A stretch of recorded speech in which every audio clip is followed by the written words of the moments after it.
alla volta si scaricava e si annullava nello spazio in cui spingeva. Adesso abbiamo deserti, perché i nostri campagni ormai sono ridotti a deserti, non sono più corsi d'acqua, tutto può cambiare, ma quello che tu togli alla natura prima o dopo te lo ridai indietro.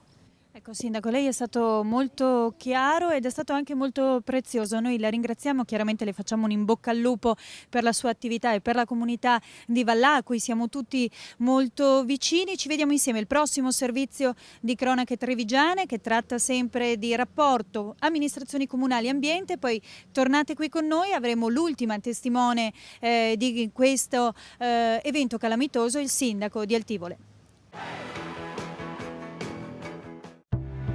Risparmio energetico. Oggi più che mai una delle priorità della società in cui viviamo. È importante investire sulle risorse rinnovabili e sensibilizzare i cittadini al risparmio e all'uso razionale dell'energia. Energia Comune è un progetto nazionale al quale un numero sempre crescente di comuni sta aderendo. A gennaio si aprirà uno speciale sportello anche a Ponzano Veneto e noi siamo andati a conoscere i punti cardine del progetto con l'aiuto dell'assessore all'ambiente. Il progetto prevede sostanzialmente la sensibilizzazione della cittadinanza attraverso un percorso che porta a far conoscere quali sono le possibilità per ridurre i consumi energetici anche attraverso l'utilizzazione di lampadine a basso consumo, l'acquisto di elettrodomestici a basso consumo, ma soprattutto anche dando la possibilità di poter realizzare un gruppo di acquisto locali. Pannelli fotovoltaici a prezzi agevolati grazie ai gruppi d'acquisto, ma anche bioedilizia, raccolta differenziata dei rifiuti e salvaguardia dell'acqua. Sono tante le politiche a favore dell'ambiente che possono essere incentivate. Il sindaco Giorgio Granello ci spiega il ruolo fondamentale delle amministrazioni locali nello sviluppo della cultura sostenibile. Informazione la dobbiamo dare noi amministratori, il cittadino deve essere accompagnato verso delle scelte anche a volte difficili, perché ovviamente le scelte difficili portano a tante volte a ulteriori costi. Realizzare una casa in bioedilizia oggi potrebbe essere un qualcosa di più da spendere subito, ma un grosso risparmio e un migliore godimento della nostra vita. Come sempre in prima fila ci sono i comuni, ma anche scuola e famiglia fanno e dovranno fare la loro parte, soprattutto nel coinvolgimento dei più giovani. La sensibilizzazione deve avvenire in qualsiasi contesto, in qualsiasi campo, non bisogna perdere assolutamente nessuna occasione per trasmettere iniziative e promuovere iniziative di questo genere. E dopo Vedelago e dopo Riese Pio X siamo ad Altivole per l'ultimo sindaco che ha vissuto questa esperienza traumatica per tutta la comunità. Con noi Silvia Rizzotto, buongiorno, benvenuta a Cronache Trevigiane. 6 mesi dopo, siamo circa 6 mesi dopo, quanto un comune può incidere sulla politica ambientale del proprio paese?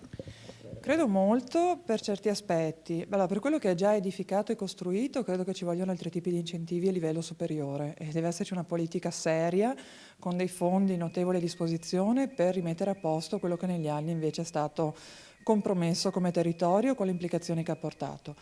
Invece per quanto riguarda la nuova edificazione, ecco che i comuni possono essere protagonisti in questo, dando delle indicazioni, delle direttive nella loro pianificazione locale. Noi stiamo per approvare definitivamente il piano di assetto del territorio, il PAT, per adeguarci alla nuova normativa regionale, alla legge 11, e abbiamo inserito tutta una serie di valutazioni, intanto sullo stato dell'ambiente, sulle criticità che ha il nostro ambiente, anche la coesione, a volte difficile, tra residenza e magari attività produttive e allevamenti, noi ne abbiamo anche molti, quindi cercare anche di valutare anche questi aspetti. Nelle norme vanno dati degli incentivi.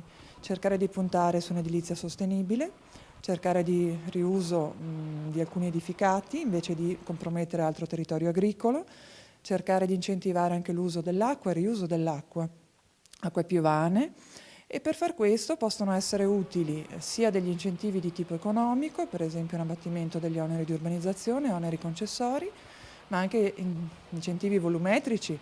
I cittadini vanno sensibilizzati, ma questo non è sufficiente, bisogna dare anche degli incentivi. Vedo che se vengono dati una risposta inizia ad esserci. E che tipo di iniziative, che tipo di sensibilità c'è qui ad Altivole dei più piccoli? Una raccolta differenziata che inizia dalla scuola, dai piccoli, quindi anche all'interno della scuola, Quest'anno hanno anche una progettualità che riguarda proprio l'acqua, quindi il risparmio dell'acqua, il buon uso di questo bene prezioso che abbiamo. Tutta una serie di iniziative anche all'interno della scuola, trovando anche degli insegnanti sensibili, si possono effettivamente anche lì portare avanti delle progettualità importanti.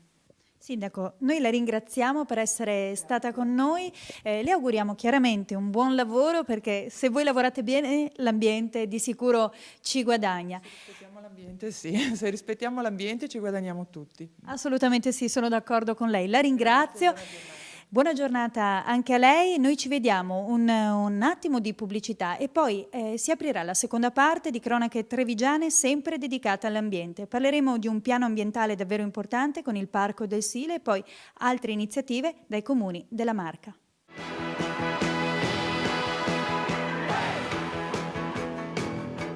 Dal 4 al 14 dicembre, appuntamento a Martellago con la 22esima mostra del radicchio tardivo. Trofeo Canoro, torneo di calcetto, lavorazione del vetro e del legno, cabaret, musica, spettacolo e tante ricette a radicchio da degustare nello splendido stand. Info ed eventi www.promartellago.it.